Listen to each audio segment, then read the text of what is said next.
Hey guys, it's Amy here, and today I bring you my October wrap-up. I can't believe we're already in November. This year is going so incredibly quickly. So let's talk about the books that I read in October. I read 7 in total. It was a good month. I didn't have any 5-star reads, unfortunately, all with 3 and 4 stars, so let's jump into it. So firstly, for my 3-star reads, we have The Murder on the Links by Agatha Christie. I buddy read this with my friend Tasha, along with another Agatha Christie book which got 4 stars, so I'll show you that later. This is one of Christie's Poirot novels. Hercule Poirot is a Belgian detective who goes and just helps out the police all the time because he's really good at discovering who the murderer is, and they're always really bad at it, which is quite funny. If you're a lover of things like Sherlock, then I think you would definitely like Hercule Poirot. He's such a sarcastic and witty and intelligent, clever guy. He's always like keeping something hidden away just to the last chapter when he reveals all to everyone, and I really like that. So in this one, Pears is sent over to France to discover who the murderer is of a man who has been found in a shallow grave that's been dug on a golf course. He was found there dead, so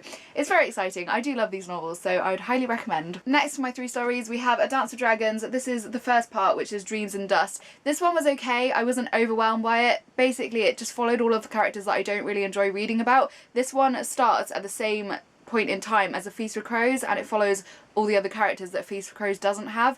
And Feast for Crows, I really loved all of the characters in that. They had like Arya, Sansa, Brienne of Tarth, Cersei Lannister and stuff. This one had like Bran, Reek, Davos Seaworth, which I just find all of those characters like not particularly interesting. So I really had to push myself to finish this one because I really want to read the next one. So yes, I think it just depends on this. If you really enjoy like people like Daenerys and Tyrion, they're in this one, but I didn't find their stories particularly exciting. Like I really like them usually in the books, but in this it just nothing was really going on. So yes, I'm looking forward to seeing what happens in the next one though, and definitely looking forward to Winds of Winter. And finally, for my 3-star reads, we have Arcadia by Iain Pears. This one I thought I was really going to enjoy. It had all of the makings of a book that I would really love, but actually I just wasn't blown away by it at all. So the reason I gave this one 3 stars instead of anything lower than that was because the story was very complex, it was written very cleverly, and the way it all came together I thought was very, very clever, and I liked that. You can also read this book via an app, so there are 10 different storylines in this book,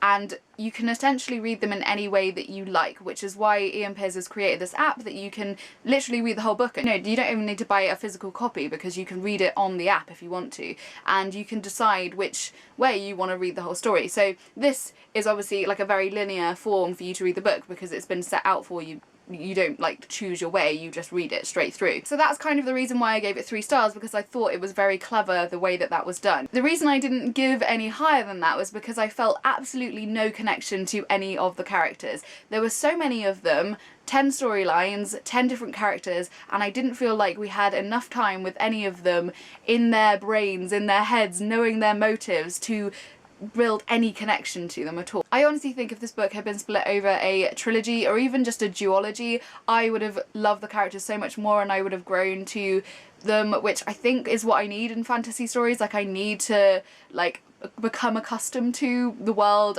like, and not just all it happen in a big rush, which I felt this book was. I don't even know if I can really tell you what happens in this book. There's so much that goes on. It has a mixture of fantasy, sci-fi, romance, sabotage, World War II, like spies, all of this stuff packed into this story. For me personally, it just needed more fleshing out, and that's why I gave it 3 stars. Moving on to my 4-star reads, firstly we have another Agatha Christie book, which is Sad Cypress, which is another Hercule Poirot novel. It really kept me guessing all the way along. Like there were so many red herrings as to who the murderer was, and I was reading this along with my friend Tasha, and the whole way we were just like, oh, could it be this person or could it be this one? Like we both didn't know by the end who the murderer was going to be, and that's what I love about these books. Like I don't know if I have actually ever guessed who the murderer might be. I definitely have on like the TV show, because I think it's easier when you can like actually see like things and they're like, you know, acting out a bit more, but this one I had no idea come the end and I absolutely loved it. This one is basically a woman who's been accused of murdering another woman who she could have potentially been jealous of because they were kind of love rivals, and whether she did it or not and who the murder might actually be, and yeah, absolutely brilliant. go and read. Next we have The Forgetting Time by Sharon Guskin. This one follows a boy named Noah. When Noah's a little kid, he starts saying strange things which he shouldn't know about, and things like memories that he personally hasn't made himself. So his mum is very confused and worried and scared that something is like wrong with her child, that she thinks he's got like a mental issue of some kind. It actually turns out, and they speak to this like psychologist, and he thinks that Noah is remembering the memories of someone else, someone who has died and has kind of been reincarnated into Noah's body. So yes, this is a fictional story, but it's actually based on kind of true like life events where young children have remembered memories and things which they have no reason to know. Like they know the family members of someone who has died in like a different country and things like that, and it's just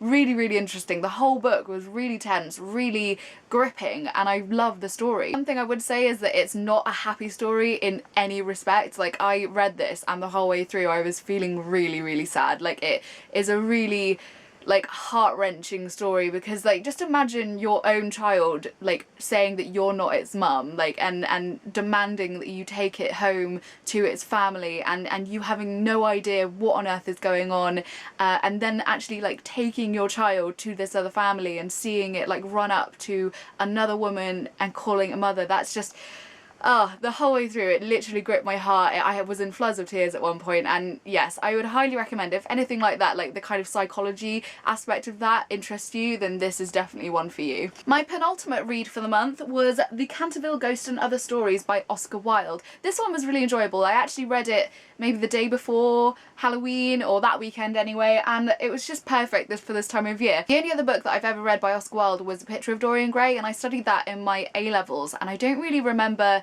much about it. I don't really remember the actual reading process and whether I enjoyed Oscar Wilde's writing, but in this I loved it. I thought it was fantastic. It's really funny. Like, I didn't expect it to be funny at all, but the Canterville Ghost story in specific, like there are other stories in here other than the Canterville Ghost, but the Canterville Ghost one was hilarious. It's set in England and it follows this ghost which is haunting this house, and these Americans move into this house and they're just not having any of it. You know, he's trying to haunt them and they're just making a mockery of him, and he can't do his job properly basically, and it's just really funny, a really amusing, haunting kind of Halloween read. And you guys know I'm not one for horror or being scared, so this was actually perfect for me because it wasn't really scary at all, so I would highly recommend. And finally, for my 4-star reads this month, I read Lust by Roald Dahl. This is Tales of Craving and Desire.